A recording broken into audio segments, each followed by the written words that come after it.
Pat McGuinness, National Housing Party. I'm in Kent, just come down to Rochester to do some leafleting with Steve Wild. I'm in a retail park in Rochester and it's raining and we're just about to prepare to go leafleting. But there's been three big things at the moment. The escalation in Ukraine-Russia conflict and Israel and Gaza, Iran conflict, and the farmers dispute with the government. Also the dinghies are absolutely flooding across the channel. So three big things there. So firstly, the Ukraine conflict. NATO, who is the military arm of the anti-white Zionist globalist agenda, they are on their last legs. The dollar is failing. BRICS are getting stronger. That's Brazil, Russia, India, China. They've lost the war in Ukraine, and Russia could easily invade Ukraine. Easily just invade the whole of Ukraine, but they're not doing that. And NATO, America, UK, let me say the Zionist governments of America and UK, because it's not the American people, it's not the British people. Our governments have been hijacked, so they're desperately trying to provoke Russia again. They provoked Russia into invading the Donbass, etc. at the beginning, and now they're trying to provoke them again because they know they've lost the war. They've just recently launched these missiles deep inside Russia. Apparently, some of these missiles directly came from the UK government, the Storm Shadow missiles, and they're trying to provoke Russia, like I said, to invade the whole of Ukraine, so then they can galvanise more support from the public in the West. I don't think Russia's going to fall for this. They can see they're on their last legs. Israel are struggling to even invade Lebanon. Israel are terrified of going into Iranian airspace.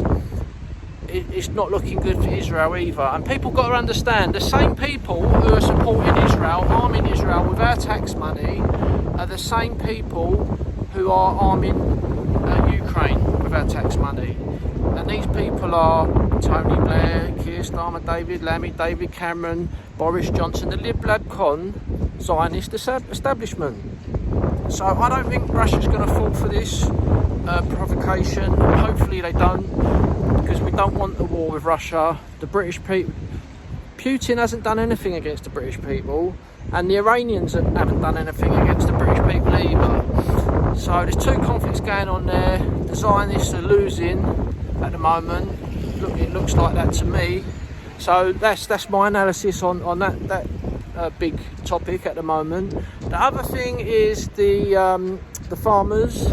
You know, we've got a good candidate in Cornwall, Pete Lawrence. He's a farmer, and at the end of the day, what is going on with the government confiscating land from the farmers is reminiscent of what happened in Russia and Ukraine in the 1930s, when the Bolsheviks came to power and demanded that the land be taken from the farmers. The farmers refused, and the Bolsheviks punished them by confiscating everything from them and starving 8 million people to death, right?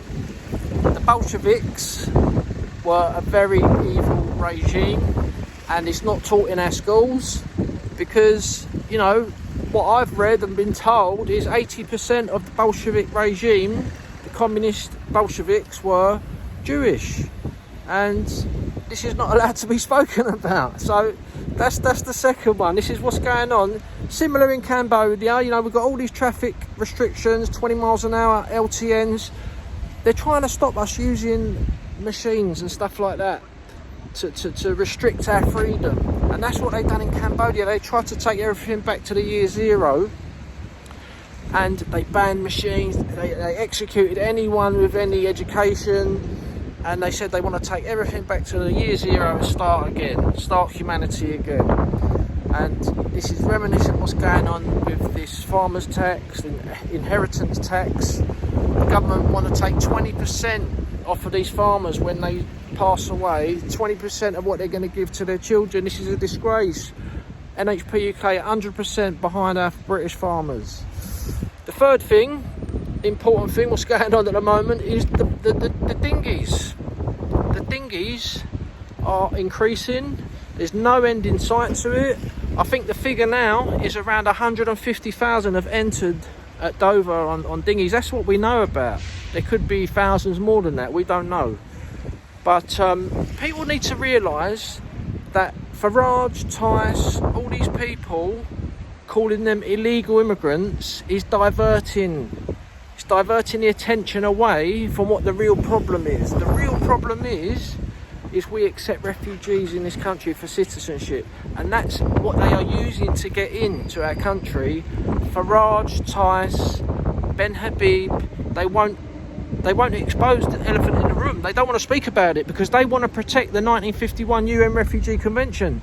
Reform will not campaign to leave that convention. That is why we've got an open door at Dover, is because of the 1951 UN Refugee Convention. So calling them illegals coming across the channel is kicking the can down the road. It's not really dealing with the problem, and it's for politically correct reasons. They don't want to face the truth that we're full up, we're trillions in debt, we've got a housing crisis. 150,000 have just entered. They're all going to be given council flats, and Farage, Tice, Habib, etc. They can't even say, look, we've had enough there, no more refugees, we can't take any more, we've helped enough. It's a very easy thing to say, just on resources, you know. I disagree with giving citizenship for national reasons, but to get a normie's vote, it's very easy. Look, we've got 1.3 million waiting for social housing. We're trillions in debt as a nation. We can't take in any more refugees. That should be the message from Reform. They're not doing it. They keep calling them illegals because they're cowards, and they don't want to speak about the truth, that we are sinking under the strain of people claiming asylum using the Refugee Convention. So I'm in Rochester, we're out leafleting. If you want to get involved, contact us. Local elections, that's the way forward. You know, Labour on their last legs, Tories are finished. You know, it's you know, Reform, they're not the answer. Smaller parties like us have got to step forward. We've got to get new members and stand in elections, and also say Jesus Christ is King, because Christianity built this nation, and only Christianity can save this nation. So, you know, please get on board. It's £22 a year. Just by joining is a massive motivation for our members and our activists. But we're growing slowly. We had an officers meeting the other day, very good meeting. We invited nearly 30 people to that meeting. When we started, we was only inviting about 8 people to our officers meeting. So, you know, keep an eye on our party. People need to step forward. If you don't want to join our party, join another party who wants to stop permanent settlement immigration. That is the key. We need to stop giving out UK passports to foreigners. We've given out nearly 20 million over the years. Do you think that is enough? I personally think it's 10 times more than enough. Well, the whole lot shouldn't have been happening in the first place, but we are where we are. We need to be reasonable and realistic and not have unrealistic policies. Stop permanent settlement immigration, no more refugees for citizenship. Thank you very much.